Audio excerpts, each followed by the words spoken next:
अगली बार 15 अगस्त को इसी लाल किले से मैं आपको देश की उपलब्धियां आपके सामने मैं प्रस्तुत करूंगा। वो अगले साल फिर झंडा फहराएंगे, अपने घर के ऊपर फहराएंगे।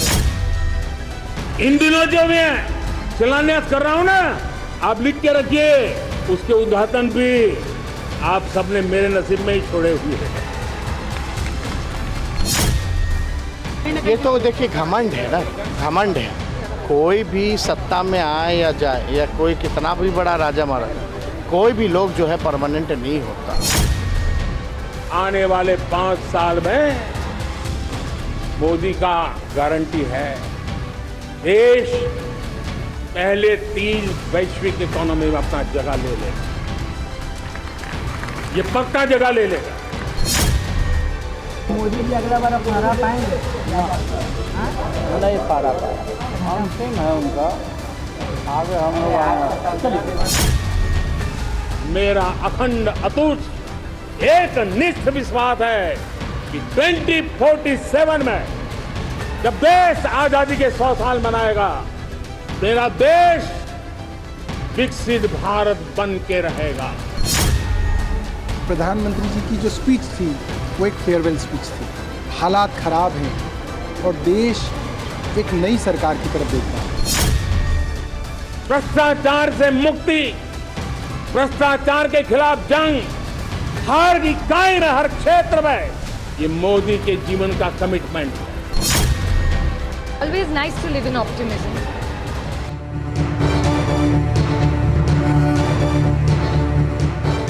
नमस्कार, आप सभी का बहुत स्वागत है टीवी 9 भारतवर्ष पर। आपके साथ मैं हूं गौरव अग्रवाल। आप देख रहे हैं अड़ी, क्योंकि हमें है देश की पड़ी। आप सबको आजादी बहुत मुबारक। हर साल की तरह आज भी सुबह 7:33 पर देश के नाम संदेश शुरू किया प्रधानमंत्री नरेंद्र मोदी ने, और सुबह 9:03 तक बोलते रहे। प्रधानमंत्री ने 10वीं बार झंडा फहराया है। यह उनका तीसरा सबसे लंबा भाषण था। 2024 के आम चुनाव से पहले लाल किले की प्राचीर पर यह उनका आखिरी भाषण है। लेकिन विपक्ष कह रहा है कि बतौर प्रधानमंत्री इसके बाद वो कभी भाषण नहीं दे पाएंगे। वो अपने घर की छत पर तिरंगा भले फहरा लें, लेकिन लाल किले पर नहीं फहरा पाएंगे। विपक्ष ऐसा किस आधार पर कह रहा है पता नहीं, किंतु प्रधानमंत्री मोदी बहुत कॉन्फिडेंट हैं कि वो वापस आएंगे और लाल किले पर झंडा फहराएंगे। उन्होंने आज के भाषण में इस बात के संकेत कई बार दिए। कुछ कीवर्ड्स की मदद से आइए आपको यह समझाते हैं। प्रधानमंत्री नरेंद्र मोदी ने आज जो भाषण दिया है उसके कीवर्ड्स क्या हैं, आपको बताते हैं। पीएम के भाषण के वो कीवर्ड: 1000 साल, राष्ट्र प्रथम, 2047, भ्रष्टाचार, राक्षस, परिवारवाद, तुष्टीकरण, अगली बार फिर आऊंगा, कमिटमेंट, कालखंड, फॉर्म, रिफॉर्म, परफॉर्म और ट्रांसफॉर्म, डेमोग्राफी, डेमोक्रेसी, डाइवर्सिटी। इन तमाम कीवर्ड्स के आसपास उनका यह 90 मिनट का पूरा भाषण घूमता रहा। और उन्होंने न केवल अपनी सरकार की उपलब्धियां गिनाई, बल्कि प्रधानमंत्री नरेंद्र मोदी ने विपक्ष पर हमला भी किया है। उस पर बात करेंगे। मोदी कह रहे हैं कि परफॉर्मेंस के नाम पर फिर आऊंगा, करोड़ों अरबों की योजनाओं से वो रोजगार बढ़ाएंगे, गरीबी हटाएंगे, इलाज देंगे, 2029 में भारत को दुनिया की तीसरी बड़ी इकोनॉमी बना देंगे और 2047 में देश को विकसित कर देंगे।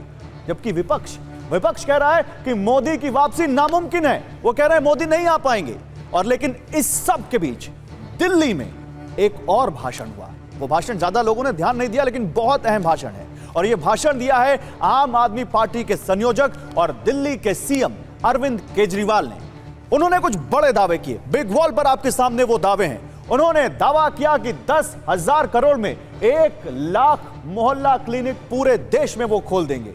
उन्होंने दावा किया कि पूरे देश में मल्टी स्पेशलिटी अस्पताल खोलने के लिए 1.5 लाख करोड़ रुपए चाहिए, जिसमें वो पूरे देश को फ्री इलाज दे सकते हैं। वो कहते हैं कि कारखाने ठीक से चलाओ। वो कह रहे हैं 2.5 लाख, और इसके अलावा वो ये कह रहे हैं कारखाने ठीक से चलाओ तो 3 लाख नौकरियां मिलेंगी और 2.5 लाख करोड़, 3 लाख लोगों को रोजगार मिलेगा।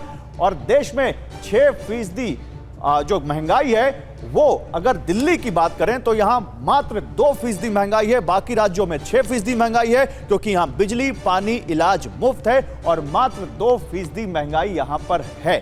अब हमारे सामने 3 पक्ष हैं। हमारे सामने प्रधानमंत्री नरेंद्र मोदी, राहुल गांधी और अरविंद केजरीवाल। जबकि राजनीतिक रूप से इसे एनडीए बनाम इंडिया भी कहा जा सकता है। कौन आएगा, कौन जाएगा, किसके दावे में कितना दम है, इस पर बात करने के लिए हमारे साथ एक शानदार पैनल है। बहस करेंगे और जानेंगे कि लाल किले की प्राचीर से 2024 के लिए क्या संदेश है। बात करने के लिए मेरे साथ आप देख सकते हैं पावर पैक पैनल है। शहजाद पूनावाला है, बीजेपी के प्रवक्ता, आपको दिख रहे होंगे AK बाजपेयी, एलजेपी के प्रवक्ता LJP रामविलास के प्रवक्ता, हमारे साथ आलोक शर्मा हैं, कांग्रेस के प्रवक्ता, हमारे साथ घरेंद्र भारद्वाज हैं, आम आदमी पार्टी के प्रवक्ता। और आप चारों का बहुत स्वागत है और आप चारों को और हमारे तमाम दर्शकों को स्वतंत्रता दिवस की हार्दिक शुभकामनाएं। शुरुआत मैं कांग्रेस के प्रवक्ता आलोक शर्मा जी से करूंगा। आलोक जी, आप लोग तो कह रहे हैं कि ये इनका आखिरी भाषण है, लाल किले पर अब दोबारा भाषण नहीं दे पाएंगे, और आज ही इतने कॉन्फिडेंट थे कि उन्होंने लाल किले से कह दिया प्रधानमंत्री नरेंद्र मोदी ने कि भाई मैं तो वापस आऊंगा, आप कुछ भी कहिए, मैं वापस आऊंगा, मैं आ रहा हूं वापस। आलोक जी। देखिए, मुझे लगता है जब व्यक्ति अहंकार में होता है या डर में होता है तो इसी तरह के स्टेटमेंट देता है। और विपक्ष क्या कभी ये कहेगा कि वो वापस आएंगे? क्यों कहेंगे हम? उन्होंने जिस तरह से देश की दुर्गति की है, जिस तरह से देश में अन्याय का शासन साबित हुआ है, जिस तरह से कुनीति चली है उनकी, तो मुझे लगता है कि विपक्ष बिल्कुल ठीक है कि ये उनका आज आखिरी भाषण है। इसके बाद वो बतौर प्रधानमंत्री लाल किले की प्राचीर से भाषण देने में शायद जनता उनको इस लायक नहीं समझेगी। इसके बहुत सारे कारण हैं कि जिस तरह से 2014 से मोदी साहब भाषण पे भाषण दिए चले जा रहे हैं, झूठे वायदे किए चले जा रहे हैं, हर लाल किले की प्राचीर से वो झूठ बोलकर निकल जाते हैं। मुझे लगता है देश की जनता अब उनको समझ चुकी है।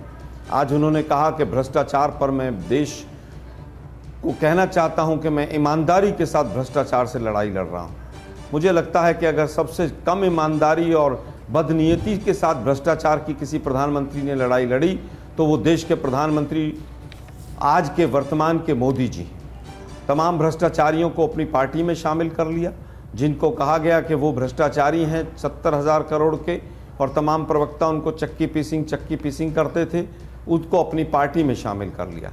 मोदी जी 2-3 दिन पहले ही ICAG की रिपोर्ट अगर आपने देखी होती, और जो बड़े बड़े 6-7 घोटाले आपकी सरकार में हुए हैं, अगर उनको आप पढ़ लेते, शायद आपको, या तो आपका स्टाफ देता नहीं है इन्फॉर्मेशन, अगर आप उनको केवल पढ़ लेते कि किस तरह से भारतमाला प्रोजेक्ट में कितना बड़ा घोटाला है, किस तरह से यमुना एक्सप्रेसवे से लेकर और तमाम एक्सप्रेसवे तक, द्वारका एक्सप्रेसवे में घोटाला है, किस तरह से आयुष्मान भारत में घोटाला है, अयोध्या विकास परियोजना, और यहाँ तक कि आप तो वृद्धावस्था पेंशन भी नहीं छोड़ रहे हैं, वृद्धावस्था पेंशन भी अपने अपने बड़े बड़े एडवर्टीजमेंट के लिए खर्च कर रहे हैं। ठीक है, तो मुझे लगता है देश आज पूरी तरह से महंगाई, बेरोजगारी और भ्रष्टाचार में डूबा हुआ है, और इस सरकार का जाना तय है।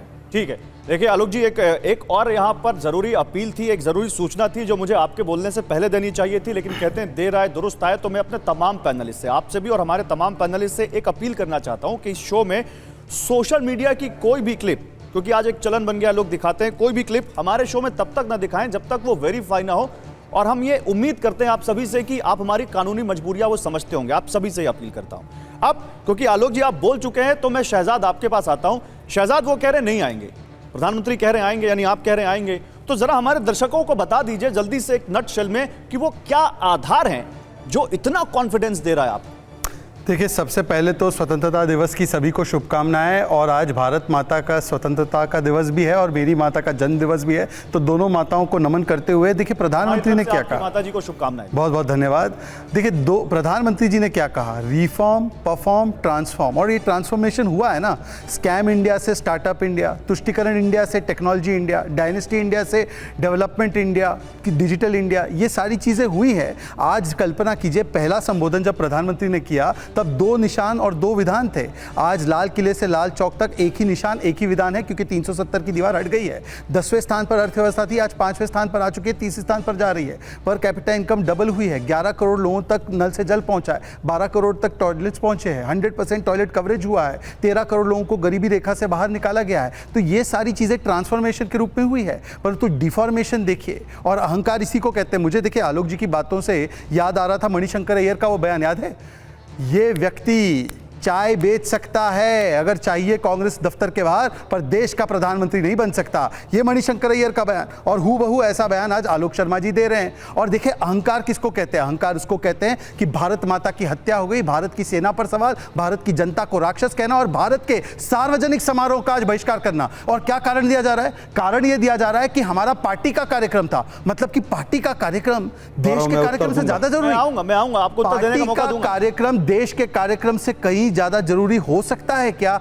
इसी को अहंकार भाव कहते हैं। और इसीलिए आज जो है स्पष्ट हो चुका है कि जनता के साथ ये कटे हुए हैं। हमारे लिए जनता क्या है? परिजन। इनके लिए जनता राक्षस। हम देश को अपने परिवार की तरह रखते हैं, ये इंदिरा को इंडिया मानते हैं, और यही बेसिक डिफरेंस है। इसीलिए आलोक जी जो है वो अहंकार के भाव में लगे रहे, परंतु देश की जनता तय कर रही है। ठीक है आलोक शर्मा, मैं आपको आऊंगा और आप मौका दूंगा, आप बोलिएगा। लेकिन अब जरा मैं दिखाना चाहता हूं, हमारी टीम ने रिसर्च किया और एक ग्राफिकल रिपोर्ट तैयार की जिसमें क्या आधार दोनों पक्ष दे रहे हैं। प्रधानमंत्री नरेंद्र मोदी अगर इतने कॉन्फिडेंट हैं तो वो अपनी जीत का आधार क्या बता रहे हैं, क्या हो सकता है और क्या हो सकता है विपक्ष की जीत का आधार। जल्दी से पीसीआर वो ग्राफिक्स दिखाइए मुझे, और फिर मैं जाऊंगा अपने दूसरे प्रवक्ताओं के पास और फिर आलोक शर्मा अपनी इस बात का जवाब देंगे। तीसरी बड़ी इकॉनमी, प्रधानमंत्री नरेंद्र मोदी कह रहे हैं कि अगली बार जब मैं आऊंगा तो तीसरी बड़ी इकॉनमी बना दूंगा। वो कह रहे हैं विकसित देश का सपना इस देश ने देखा है 2047 तक पूरा करना है। राष्ट्रवाद की भावना, विकास की योजनाएं जो उनकी सरकार चला रही है, विपक्ष का भ्रष्टाचार, परिवारवाद का मुद्दा, बिना चेहरे का विपक्ष, ये तमाम वो आधार हैं जिस आधार पर 2024 का चुनाव वो जीतेंगे जो उनका दावा है। अब विपक्ष की उम्मीद का आधार क्या, ये भी देखिए।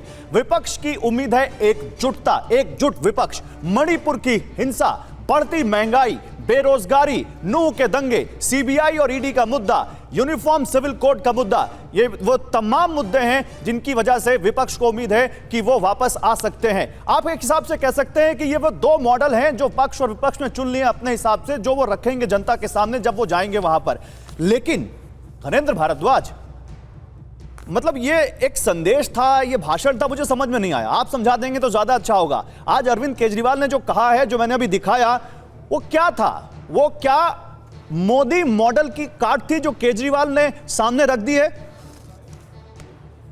देखिए, सबसे पहले तो मैं आपके दर्शकों को और सभी देशवासियों को अपनी ओर से, अपनी पार्टी की ओर से और अपने नेतृत्व की ओर से स्वतंत्रता की शुभकामनाएं। आज स्वतंत्रता दिवस का राष्ट्रीय पर्व, और देश के जो हमारे जो वीर सैनिक थे, स्वतंत्रता सेनानी थे, उन्होंने किस लिए अपनी जान को कुर्बान करा, किस लिए उन्होंने लड़ाई लड़ी, क्यों देश को आजादी दिलाई, इसका एक मूल कारण था कि देश में एक लोकतंत्र स्थापित होगा, देश में संविधान स्थापित होगा, देश नई उम्मीदों से, नई उमंग से आगे बढ़ेगा। लेकिन आज वो कह रहे हैं लोकतंत्र की हत्या हो रही है। जब से 10 साल से, पिछले 10 साल से मोदी जी लगातार जो इंस्टीट्यूशन है, जो डेमोक्रेटिक इंस्टीट्यूशन है, उनको बुलडोज करते हैं। आज सारी केंद्रीय जांच एजेंसियां मोदी जी के कार्यकर्ता के रूप में काम कर रही, चाहे सीबीआई, ईडी हो, इनकम टैक्स हो, तमाम एनफोर्समेंट एजेंसियां आज भारतीय जनता पार्टी। धर्मेंद्र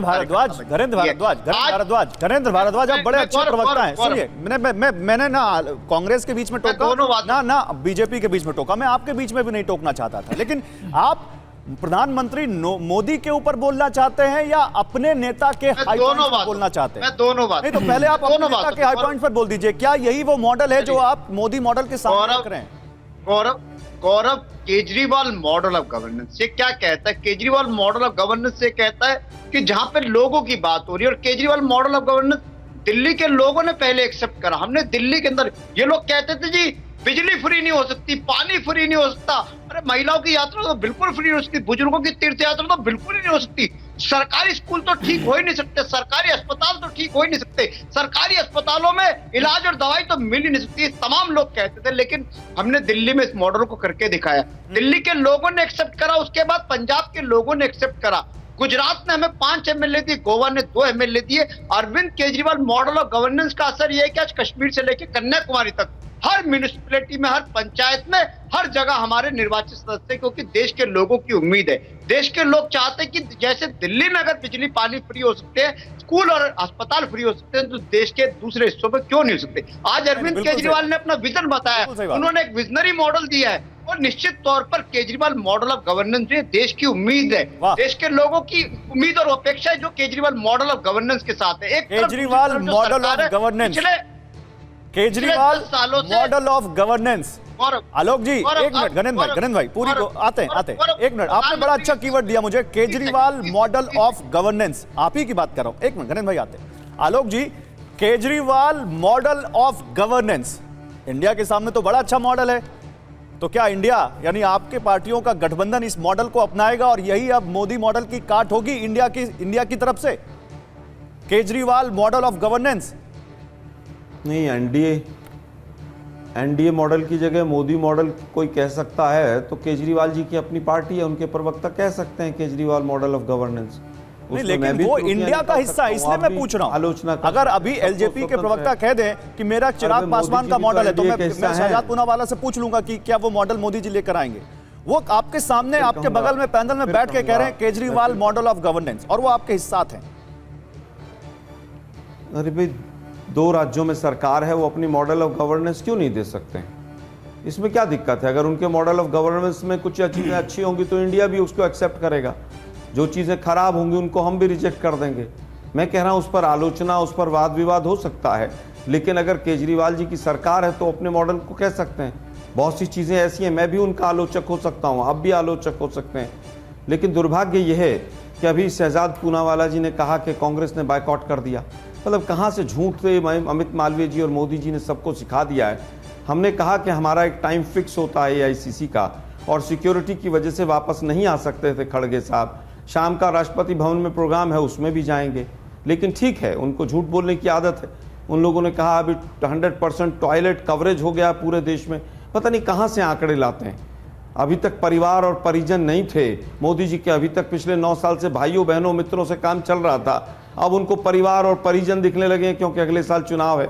विकसित देश हो जाएगा 2047 तक। शहजाद जी भी बैठे हुए, मैं पूछना चाहता हूँ 46 में क्यों नहीं होगा भाई?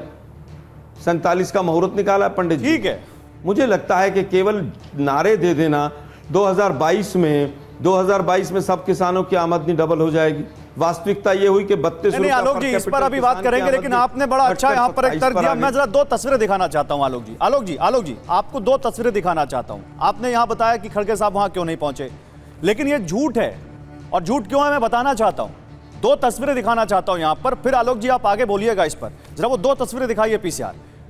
केवल आज ही नहीं है, आप याद करिए जब अविश्वास प्रस्ताव आया था मणिपुर के मुद्दे पर, और जब प्रधानमंत्री बोल रहे थे तब भी इंडिया ने वॉकआउट कर दिया था। तब तो आप वहां पर कोई ऐसी मजबूरी नहीं थी, तब तो इंडिया वॉकआउट क्यों कर गया? और आज जब आजादी के उत्सव में उनके लिए सीट रिजर्व थी, जब सुनिए, जब आजादी के उत्सव में उनके लिए सीट रिजर्व थी, तो क्या पहली बार कोई विपक्षी पार्टी या कांग्रेस पार्टी के अध्यक्ष के लिए सीट रिजर्व की गई थी? या पहली बार यहां पर कांग्रेस पार्टी में यह लहराया जा रहा था, झंडा फहराया जा रहा था? फिर खड़गे आयोजन में क्यों नहीं आए? मैं शहजाद पूनावाला से इस पर सवाल लूंगा। शहजाद पूनावाला, ये आप लोग प्रोपेगेंडा फैला रहे हैं, ये सब झूठ है। ये वॉकआउट करना, प्रधानमंत्री जब उसमें मणिपुर के मुद्दे पे बोल रहे थे तब भी ये चले गए, आज जब उनके लिए कुर्सी थी तब भी वो नहीं आए। दरअसल देखिए, प्रॉब्लम क्या है कि जो लोग भारत माता की हत्या की बात करते हैं, जो जनता को ही राक्षस समझते हैं, उनके लिए देश सर्वोपरि है ही नहीं, उनके लिए परिवार सर्वोपरि है, उनके लिए दल हित सर्वोपरि है। और इसीलिए क्या पार्टी का कार्यक्रम 15-20 मिनट आधे घंटे देर से नहीं हो सकता? हमारे राष्ट्रीय अध्यक्ष का भी कार्यक्रम 9 बजे का था, क्योंकि वहां पर मामला देर से चल रहा था तो उसको उन्होंने आगे बढ़ा दिया। तो ये बात खड़गे जी भी कर सकते थे। शहजाद, मैं टोकना नहीं चाहता था। हत्या शब्द का इस्तेमाल तो आज मोदी जी ने भी किया। सामाजिक न्याय की हत्या, तुष्टीकरण से, भ्रष्टाचार से के खिलाफ आजादी, इन शब्दों का इस्तेमाल तो उन्होंने भी किया। तो बिल्कुल भ्रष्टाचार से नफरत, तो बिल्कुल सही किया ना। उन्होंने कहा कि भ्रष्टाचार, डायनेस्टी और तुष्टीकरण के खिलाफ लड़ना है, किसी पार्टी का नाम नहीं लिया। कांग्रेस पार्टी क्यों इतना बुरा मान रही है? मतलब कांग्रेस ने मन ही मन स्वीकार लिया है कि डीबीटी, डायनेस्टी, भ्रष्टाचार, तुष्टीकरण, मतलब ये, और जो हम डीबीटी बात करते 30 लाख करोड़ सीधा खाते में, ना कोई उसमें लुटेरा पंजा 85% ले रहा है। दूसरी बात देखिए, उन्होंने कहा 2047 में ही क्यों विकसित होगा? अरे मान्यवर, दादी के बाद बेटा, बेटे के बाद बहू के बाद उसका बेटा, ये कहते रह गए कि गरीबी हटाओ, गरीबी नहीं हटी। हमने तो एक लक्ष्य दिया है और सिद्धि से, संकल्प से सिद्धि कैसे प्राप्त होती है वो बताया। और बाकी उन्होंने केजरीवाल मॉडल की बात की। मान्यवर, बाकी सब छोड़ दीजिए। यदि मोहल्ला क्लिनिक जिसको लेकर केजरीवाल घूम रहे हैं, उसको दिनेश गुंडूराव स्वीकारते कि नहीं स्वीकारते, इतना बता दीजिए। ये वही कांग्रेस पार्टी के नेता है जो कहते थे कि मनीष सिसोदिया पर कार्रवाई बिल्कुल सही हुई, और ये कह रहे ईडी का इस्तेमाल गलत हो रहा है, और ये सारी पार्टियां मिलकर सुप्रीम कोर्ट तक गई ईडी के इस्तेमाल को ये लेकर। तो गलत बात है ना, आप अभी बीजेपी को ही सारा शो टाइम दे देंगे तो गलत बात है भाई। तो एक मिनट गौरव भाई, अगर आपको मोदी जी को बुलवाना है, बीजेपी को बुलवाना, तो बाकियों को रहने देते हैं भाई। अरे आपने 2 बार बोला। एक मिनट शहजाद, उन्होंने मुझसे पूछा, उन्होंने मुझसे पूछा, आलोक जी हम यहाँ टाइम लगा के गिन रहे हैं कि किसको कितना टाइम दिया है, और आप ये आक्षेप तो बिल्कुल नहीं लगा सकते कि आपको बोलने का मौका नहीं दिया। आप यारो बार बार लगाते हैं और हर डिबेट में लगाते हैं, लेकिन मेरे पास पूरी टाइमिंग है कि आज कहा कि आप एक ही व्यक्ति, और मैं आपको गिनवा भी सकता हूं कि मैंने आपको कितना ज्यादा आप एक ही व्यक्ति को बोलने का मौका मैंने कितना समय दिया। पहला सवाल आपसे इस डिबेट का अनइंटरप्टेड आप बोले हैं। आज मैंने आपको 2 बार बोलने का मौका दिया है, शहजाद दूसरी बार बोल रहे थे, अभी ए.के. वाजपेयी इस डिबेट में बोल भी नहीं पाए हैं, सबसे ज्यादा आप बोले, और फिर भी आप हर डिबेट में आरोप लगा देते हैं। आपको संसद में भी समय नहीं मिलता, तो उसके लिए हम जिम्मेदार हैं। देखिए, मुझे लगता है संसद में बीजेपी नहीं देती और यहां पर आप नहीं देते। क्या आप बात कर रहे हैं सर? यही है, आप क्या बात कर रहे हैं सर? हिट एंड रन नहीं चलेगा आलोक जी। और दूसरी मैं टाइम गिना सकता हूं, अगर आप मेरा चैलेंज एक्सेप्ट करें तो मैं टाइम गिना सकता हूं। एक मिनट सुनिए ना गौरव जी, एक बात ये बताइए जरा, अभी आपने भी पूरी तरह से बीजेपी का पक्ष रखा कि ऐसा नहीं था, वैसा नहीं था, संसद में भी भाग गए। आलोक भाई, मेरे ऊपर आरोप लगाकर आपका राजनीतिक भविष्य नहीं चमक सकता ना, तो आप फैक्ट पे बात करिए। मैं फिर कहूंगा कि संसद से क्यों छोड़कर चला गया विपक्ष, ये पूरे देश ने देखा। क्यों चला गया बताइए। प्रधानमंत्री जो लगभग 90 दिन तक मणिपुर, बता रहा हूं ना, पूछ आप सुनिए ना आप जरा, लगभग 90 दिन तक मणिपुर पर का मन नहीं बोल पाए। आज भी देश को ये नहीं पता चला कि वो मुख्यमंत्री क्यों आज भी वहां बैठा हुआ है, लेकिन देश के मीडिया को शायद इस बात की चिंता नहीं है। भारत माता की हत्या अगर मणिपुर में हो रही है तो मीडिया को उसकी चिंता नहीं है, क्योंकि मणिपुर शायद भारत माता का हिस्सा नहीं है बीजेपी के। मैं समझता हूं कि आज भावनात्मक बातें हो तो ज्यादा। सारी बातें आप लोग पहले भी बोल चुके हैं। मैं तो ये पूछ रहा हूं, जब आपने प्रधानमंत्री को बोलने का मौका, उन्होंने ये कहा मणिपुर में भारत माता की हत्या, बोले, और आप लोग पूरा सुनते नहीं, आप सुनते हैं, लगातार आप आरोप लगा रहे हैं। आप मेरी बात सुन रहे हैं? 1.5-2 घंटे तक मैं फिर कहूंगा, 1.5 आरोप मेरे बिल्कुल आधार के साथ हैं, बिना आधार के नहीं है मेरे आरोप। पूरे देश के मीडिया ने क्या दिखाया है पिछले 9 वर्षों तक, मोदी नामा पढ़ाया। मैं और आगे बढ़ूंगा, आप ज्यादा क्या दिखाया उसका जिम्मेदार मैं थोड़ी ना, फिर कहूंगा किसी का क्या दिखाया उसका जिम्मेदार मैं थोड़ी ना। छोड़िए ना, अगर कोई आपकी गठबंधन की पार्टी कुछ, अरे भाई आप लोग गुजरात में, ये क्या, मैं फिर कहूंगा, मैं फिर 4 तथ्य TV9 भारतवर्ष के रखूंगा, दिक्कत होगी, इसलिए मत आ जाइए उस टॉपिक पर गौरव जी। मैं केवल ये कहना चाहता हूं, UPA 1 और UPA 2 में देश की जनता को अधिकार दिए गए, सूचना का अधिकार था, शिक्षा का अधिकार था, फूड सिक्योरिटी बिल था, तमाम अधिकार दिए गए। अच्छा आलोक जी, आपने इतना बोल दिया, आपको एक बार एक अधिकार जनता को दिया हो तो बताइए मुझे। आप ही के साथ इस पैनल में A.K. वाजपेयी बैठे, एक बार नहीं बोला उन्होंने, एक बार उनको बोलने का मौका नहीं मिला, और एक बार वो बोले भी नहीं कि मेरा माइक आपने बंद कर दिया या मुझे बोलने का मौका नहीं दिया। मुझे लगता है मुझे अपना धर्म निभाते हुए, नहीं है किस पैनल को कब बुलवाना है, अपना धर्म आपका है। आप अपने पर बोल रहे हैं तो दूसरे के बारे नहीं बोलेंगे, दूसरे का नहीं सोचेंगे। मुझे लगता है मुझे अपना धर्म निभाते एक बार वाजपेयी साहब के पास जाना चाहिए। और मैं तो कह रहा हूं क्या बुलवाइए, किसी ने मना किया क्या? वाजपेयी साहब, मैं आपसे नहीं बोल रहा कि आपको कम बोलने का मौका मिला, आपको ज्यादा बोलने का मौका मिला। मैं तो ये पूछ रहा हूं कि क्या आज 2024 का रोड मैप सेट कर दिया प्रधानमंत्री ने? यही वो मॉडल है जो आप लेकर जाएंगे? देखिए, आज प्रधानमंत्री जी देश को संबोधित कर रहे थे। देश का मतलब है 140 करोड़ की जनता, और इसीलिए 140 करोड़ की जब बात करते हैं तो उसमें 20% भी इन्वॉल्व होते हैं। 20% से मेरा इशारा आप समझ गए होंगे। तो पूरा का पूरा देश प्रधानमंत्री के लिए परिवार की तरह है, और उनका आत्मविश्वास देखिए, आत्मविश्वास आदमी में। आपने भाषण सुना होगा जरूर, मैं बिल्कुल नहीं टोकना चाहता था बीच में आपको, लेकिन आपने भाषण सुना होगा। प्रधानमंत्री ने परिवारवाद पर फोकस किया है, और आपकी पार्टी में तो चाचा और भतीजा दोनों लड़ रहे हैं। बिल्कुल किया है, आ रहा हूं उस पे। सपना कैसे पूरा होगा? मैं उस पे भी आ रहा हूं, परिवारवाद पे भी आ रहा हूं, भ्रष्टाचार पे भी आ रहा हूं, तुष्टीकरण पे भी आ रहा हूं। तीनों चीजें प्रधानमंत्री जी ने कही। आइए। और हमारे पे परिवारवाद लागू नहीं होता है, आई एम सॉरी, हमारा कोई परिवार नहीं है। रामविलास पासवान ने स्वयं अपना पूरा जीवन बनाया देश की जनता की सेवा करके, अब वो स्वर्गवासी हो गए हैं। उसी के पद चिन्हों पे चलते हुए चिराग पासवान बिहार में जाके धूल चाटते हैं, देश की जनता की सेवा कर रहे हैं, राज्य की सेवा कर रहे हैं। अगर वो 2 बार MP बने तो अपनी उससे बने हैं, हमारा परिवारवाद पे नहीं कह रहे, वो कह रहे हैं ये आलोक शर्मा के कांग्रेस के परिवारवाद पे। नेहरू से इंदिरा गांधी, इंदिरा गांधी से राजीव गांधी, राजीव गांधी से राहुल गांधी, उस परिवारवाद पे अटैक है उनका और भ्रष्टाचार पे अटैक है। जाहिर सी बात है, देश के अपनी लोगों पार्टी, की अपने अगर आप गठबंधन की पार्टी पर अटैक क्यों करेंगे? लूटेंगे।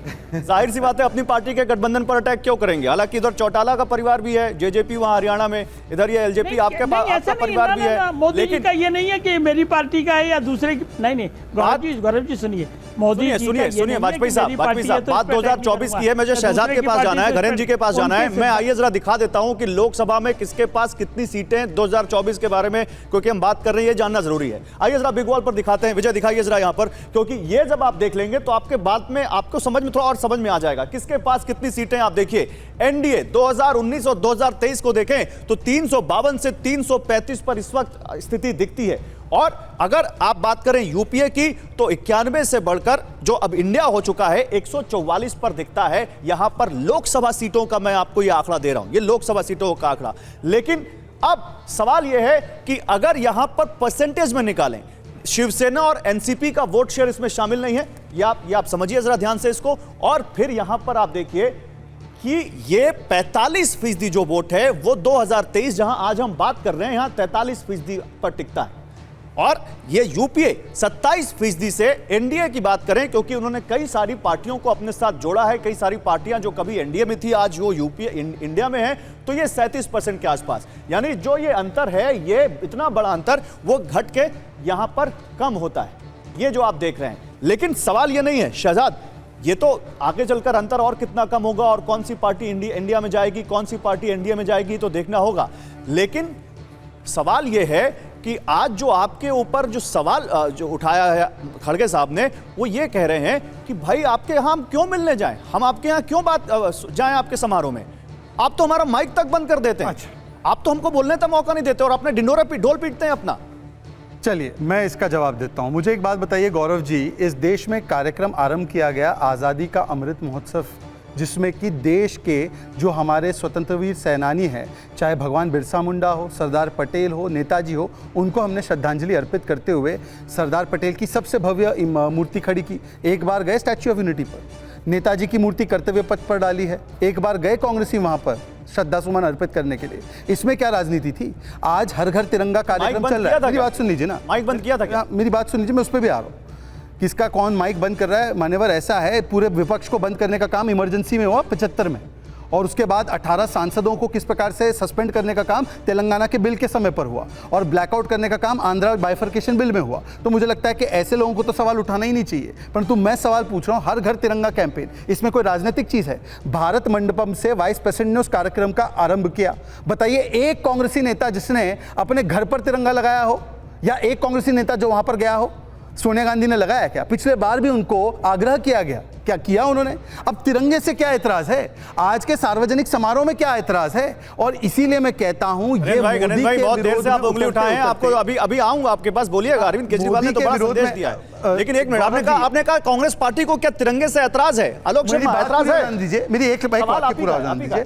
सवाल है, सब तो छोड़िए, मोदी विरोध करते करते देश की जनता का विरोध, मतलब सोचिए कि देश की जनता को राक्षस कौन कहता है? राक्षस, ये आज अनुराग ठाकुर भी बोल के गए। लेकिन तिरंगे से ऐतराज है क्या आलोक भाई आपको? बताइए। देखिए, जिन लोगों ने 52 वर्ष तक अपने कार्यालय पे तिरंगा नहीं फहराया, आज वो तिरंगे का राष्ट्रवाद बांट रहे हैं। अरे हमारा तो तिरंगा दिल में बसता है। बीजेपी वालों को दिखा के हम यहाँ लगाएं वहाँ लगाएं, आपकी चाल में आने वाले में से नहीं है। दिल में तिरंगा होना चाहिए, तिरंगे का सम्मान होना चाहिए। घर के छत के ऊपर तिरंगा लगाओ और अंदर लोकतंत्र की हत्या करो, संविधान की हत्या करो उसी घर में। ये आप लोगों का चाल और चरित्र हो सकता है, हमारा नहीं है। गौरव जी, आपने एक स्टेटमेंट दिया, खड़गे जी ने कहा कि हम आपके कार्यक्रम में क्यों आए, आप हमारा माइक बंद कर देते हैं। ऐसा खड़गे जी ने कोई स्टेटमेंट नहीं दिया कि हम आपके कार्यक्रम में क्यों आए। नहीं, उन्होंने कहा लोकतंत्र का ढिंढोरा पीटते हैं और हमारा माइक बंद कर देते हैं। मतलब मैंने उस बात का सरलीकरण किया। इतना कहा नहीं, सरलीकरण नहीं किया आपने, तोड़ मरोड़ के गलत शब्दों को देश के सामने रखा। अच्छा। गलत तरीका है। अच्छा, अब वापस आते हैं तो उन्होंने ये वो आए थे, ये कहना क्या, वो आए थे आलोक भाई, वो आए थे। अरे भाई वो आए थे या नहीं आए थे, आप जबरदस्ती क्यों कोरिलेट कर रहे हैं उनको? कोरिलेट नहीं कर रहा हूं, आपको गोदी मीडिया कहूंगा फिर अच्छा लगेगा आपको? कोई बात, आपने स्पष्ट कहा कि हम आपके कार्यक्रम में क्यों जाएं। वही बात, ये शब्द एक एंकर के हो सकते हैं क्या?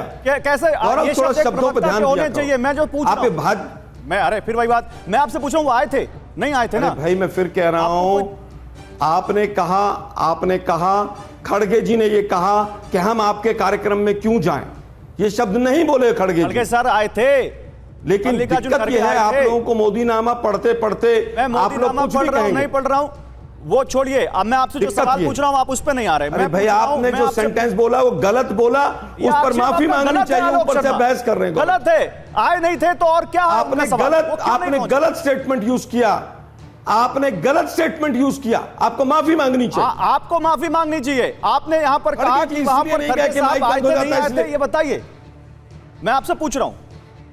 आप बताइए, आप आए थे? गए थे कि नहीं गए थे? मैंने कहा नहीं गए वो, और उसका मैंने कारण बता दिया। लेकिन मैं कांग्रेस पार्टी की तरफ से ऑफिशियली आपसे पूछवाऊंगा आप कि खड़गे मैं आपसे पूछ रहा हूं, मैं तो आपसे ऑन एयर पूछ रहा हूं, मैं तो आपसे ऑन एयर पूछ रहा हूं, आप मुझे गोदी मीडिया कैसे कह सकते हैं? मैं आपसे ऑन एयर पूछ रहा हूं, आप मुझे बताइए, आप गोदी मीडिया कैसे कह सकते हैं? गोदी मीडिया है क्योंकि आप भाजपा की भाषा बोलते हैं। मैं तो उनका बयान कोट कर रहा हूं। उन्होंने कहा कि ये अपने लोकतंत्र का ढिंढोरा पीटते हैं और हमारा माइक बंद कर देते हैं। मैं आपसे पूछ रहा हूं, आप हमें गोदी मीडिया कैसे कह सकते हैं? आप स्टेटमेंट चलाइए। मैं आपसे पूछ रहा हूं, आप बताइए। अरे आपके कहने सुना, आप अपनी स्टेटमेंट रिवाइंड कीजिए। आलोक शर्मा, सवाल का जवाब नहीं तो आप दूसरी तरफ जा रहे हैं। आपने गोदी मीडिया कैसे कहा? आपने गोदी मीडिया कैसे कहा? कह रहा हूं, कैसे कहा? अगर आपके अंदर हिम्मत है, अगर आपके अंदर हिम्मत है तो आप मुझे बताइए, आपने गोदी मीडिया कैसे कहा? मैं तो कर रहा हूं, उन्होंने कहा लोकतंत्र का, उन्होंने कहा लोकतंत्र का ढिंढोरा पीटते और हमारा माइक बंद कर देते। उन्होंने कहा कि नहीं कहा? उन्होंने कहा कि नहीं कहा? अगर इन्होंने नहीं कहा, अगर इन्होंने नहीं कहा तो आप बोल दीजिए। उन्होंने कहा कि ये लोकतंत्र का ढिंढोरा पीटते हैं और हमारा माइक बंद कर देते हैं। ये बात कही कि नहीं कही उन्होंने? आलोक जी, जवाब पूछ रहा हूं मैं आपसे, ये बात कही उन्होंने? आपने जो स्टेटमेंट बोली वो गलत बोली, और वो गोदी मीडिया की स्टेटमेंट थी, वो गोदी एंकर की स्टेटमेंट। फिर यही बात है ना, आप अपने बातों पे, अपने शब्दों पे लगाम नहीं लगाते। गोदी मीडिया कैसे कह सकते हैं आप किसी को? आपको याद कह रहा हूं, आप रिमाइंड कीजिए, क्योंकि आप भाजपा की भाषा बोल रहे हैं। मैंने तो ये कहा कि वो सरलीकरण किया, मैंने तो ऑन एयर बोल रहे हैं आप। फिर वही बात, मैंने कहा वो सरलीकरण था। सरलीकरण नहीं किया आपने, स्टेटमेंट है, आपने सरलीकरण नहीं किया। स्टेटमेंट है, आपने ढिंढोरा पीटते और हमारा माइक बंद कर देते। आपने झूठ बोली, आपने झूठ बोला। मुझे लगता है कि आपने झूठ बोली, इसलिए आपको गोदी मीडिया कहा। बातें त्वरित कहनी है। आपको मुद्दे पर बात नहीं करनी है तो आप यहाँ पर शब्द पकड़िए। अगर आपको मुद्दे पर बात नहीं करनी तो आप शब्द पकड़िए। लेकिन मुद्दा यह है कि आपके अध्यक्ष ने कहा कि हमारा माइक बंद कर देते हैं, हाँ या ना? शब्द नहीं पकड़ा आपने, बहुत गलत स्टेटमेंट दिया। फिर वही बात, आपने बड़ा अच्छा बोला। का प्रयास कर रहे हैं। अब यही कर लीजिए, लगता है कि आपको इस प्रकार के ट्रैप में नहीं आना। अब आप यही कर लीजिए। चलिए, अगर आप मैं पूछ रहा हूं, मैं पूछ रहा हूं, मैं पूछ रहा हूं, मैं नहीं गए तो उसका कारण क्या हो सकता है? आपने कहा कि आपने ये बोल दिया। अब मैं कह रहा हूं, स्टेटमेंट को रिमाइंड, मुझे लगता है कि कोई भी शिकायत नहीं कर सकता कि बोलने का मौका नहीं मिला। सबसे ज्यादा यही बोले हैं, और डिबेट में मुझे लगता है कि सबको बराबर का मौका मिलना चाहिए। घनेंद्र जी और वाजपेयी जी भी हैं यहाँ पर। अब मुझे 2-3 बातें त्वरित रखने दीजिए। शब्दों को लेकर अगर हिम्मत है, आप गोदी मीडिया नहीं है तो स्टेटमेंट को रिमाइंड समय उनकी पूरी भड़ास को सुन रहा था, ये तरीका नहीं है। अब एक एक करके अपनी बात रखने का मौका सबको मिलना चाहिए। घनेंद्र जी हालांकि हमारे सहयोगी नहीं, उनका भी समय है, और वाजपेयी प्रेसिडेंट के लिए झूठ बोलेगा तो मैं रोकूंगा नहीं। आप संरक्षण दीजिए, मुझे लगता है। एक मिनट आलोक भाई, मैंने आपको पूरा मौका दिया, आप मेरे ऊपर पर्सनल आक्षेप लगाते रहे। अब मैं चाहता हूं कि दूसरे पैनलिस्ट का हक ना मारा जाए, उनका जवाब हो जाए, फिर मैं आता हूं आपके पास। देखिए, तथाकथित शब्दों को लेकर कितना भड़ास निकाल रहे हैं, परंतु कृत्यों पर कुछ नहीं कहना है इनको, और कृत्य तो सामने आ चुके हैं ना। चलिए, इस स्टेटमेंट को छोड़ दीजिए। रणदीप सुरजेवाला का स्टेटमेंट क्या था? क्योंकि जनता आपको वोट नहीं कर रही है तो वो जनता राक्षसी बन जाती है क्या? मतलब कि वो जनता जो आपको वोट करे वो तो ठीक है, वरना वो राक्षसी बन जाती है। जो मीडिया चाइना से फंडिंग लेकर चाइना के नैरेटिव को गढ़े वो तो बहुत अच्छी मीडिया होती है। और यहां पर गौरव जी पैराफ्रेज करते हुए एक सवाल पूछ ले तो गौरव जी को गोदी मीडिया आप कह रहे हैं। यह असहिष्णुता का परिचय आलोक जी, और यह असहिष्णुता का परिचय आपने लाल किले की प्राचीर में प्लीज बीच में मत बोलिए। आलोक जी, आप मेरे बड़े भाई हैं, आज अच्छा पर्व है हमारी आजादी का, आप कृपया बीच में आना बोले। कृपया बीच में ना बोले, मैंने आपके एक भी बीच में नहीं बोला।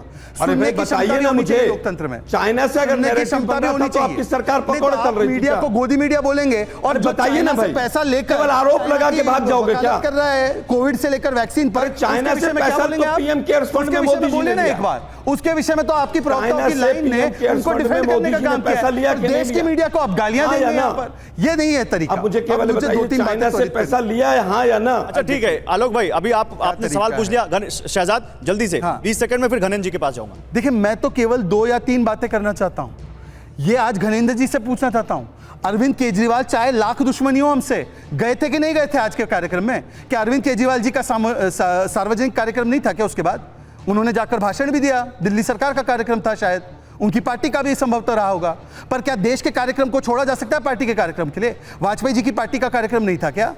ये क्या तर्क है कि मेरी पार्टी का कार्यक्रम था, तुमने सवाल कैसे पूछ रहे? तुम गोदी मीडिया मत पूछो मुझे। और ये पहली बार नहीं है, मैंने उदाहरण गिना है, एक उदाहरण आखिरी देता हूं। जवाहरलाल नेहरू जी के 125वीं वर्षगांठ के लिए भारत सरकार की कमेटी, जिसका राजनाथ सिंह अध्यक्षता कर रहे थे, इनको पूछा गया, ये उसमें शामिल होना तो दूर, इन्होंने जो पार्टी का कार्यक्रम रखा था उसमें किसी को बुलाया उन्होंने? ये मानसिकता संकीर्ण मानसिकता। ओके, जवाब घनेंद्र भारद्वाज, क्या नहीं जाना चाहिए था वहां पर बतौर इस देश की सबसे बड़ी विपक्षी पार्टी के राष्ट्रीय अध्यक्ष और राज्यसभा में नेता विपक्ष के तौर पर मल्लिकार्जुन खड़गे को? क्या उनको लोकतंत्र के इस महापर्व में अपनी भागीदारी नहीं देनी चाहिए थी? इसी पर बताइएगा। देखिए गौरव, पिछले 10 साल हो गए लगातार नरेंद्र मोदी जी को लाल किले की प्राचीर से झूठ बोलते हुए। आज फिर नरेंद्र मोदी ने फिर झूठ बोले।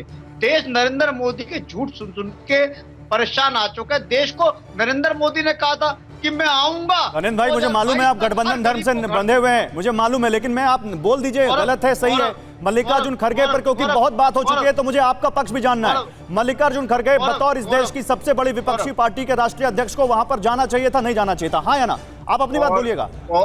देखिए गौरव, मेरे को आप अनइंटरप्टेड 30 सेकंड दे दीजिए, 40 सेकंड में अपनी बात कह दूं, उसके बाद बोलिए, लेकिन सवाल से मत हटे। मैं भागने वाला नहीं। मैं गौरव जो आपसे कह रहा था कि लगातार 10 सालों से नरेंद्र मोदी देश को झूठ परोसते आ रहे, लाल किले से आज फिर झूठ परोसा।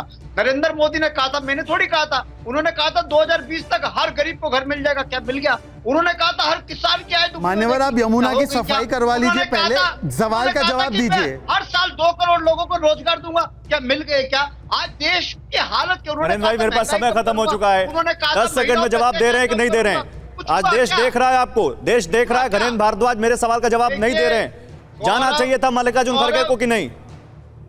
गौरव, जिस तरीके से नरेंद्र मोदी पिछले 10 साल से लोकतांत्रिक संस्थाओं को तो केजरीवाल क्यों चले गए? केजरीवाल क्यों? चलिए समय खत्म हो चुका है। घनेंद्र भारद्वाज आपको पूरा मौका दिया, 3 बार सवाल पूछा, नहीं बोला आपने। अब आप मेरे पर आरोप मत लगा दीजिए कि गोदी मीडिया बोलने का मौका नहीं दिया, क्योंकि समय खत्म हो चुका है। बहुत शुक्रिया आप सभी लोगों का हमारे साथ जुड़ने के लिए।